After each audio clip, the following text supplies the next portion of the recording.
Yep. So umami, so fresh, really zingy, Reminds me home. and no waste.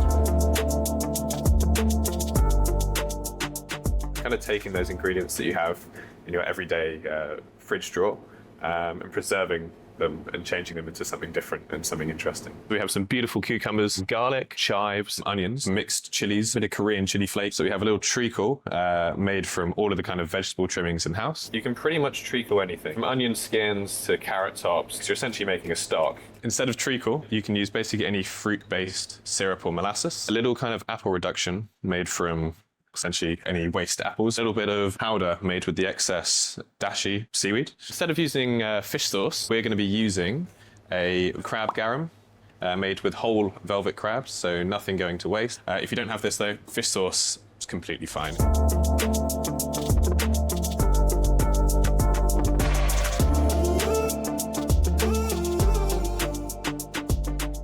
In the restaurant industry as a whole, the waste generated is ridiculous. Here at Silo, we are a zero waste restaurant. Essentially means anything that does leave our system is turned into another product. And then basically any pulp left over from that process, we compost, and that will go basically back to the farm. And it's something that most people can do at home.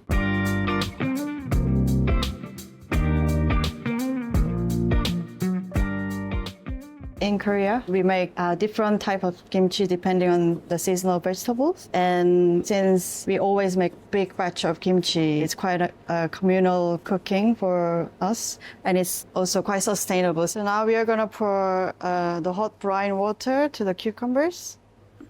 So a big problem I found in the hospitality industry from previous places is the kind of exploitation of workers, specifically migrant workers with no visa, and people will hire them as essentially cheap labor and they're not protected by any of the employment laws in the UK. And this is something that is commonplace all over the world. Luckily here at Silo is a very strict process to employment. A lot of the kind of toxic side of working in hospitality industry doesn't really exist here. It's not as, cutthroat and competitive. Now we are mixing the chives and garlics with the sauce that we made. Yeah. Gotcha. So pour it in now. Now we're going to taste. Nice, but you can do a lot more salt.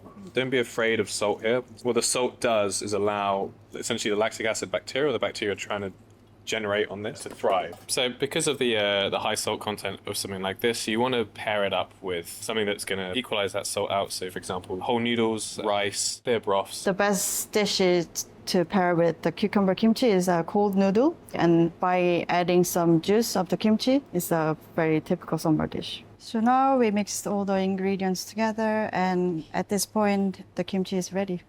We are gonna transfer it to a jar and then leave it for 1 to 2 days to ferment it. Then we can store in a fridge. Yeah, this with some rice, some noodles, have it cold.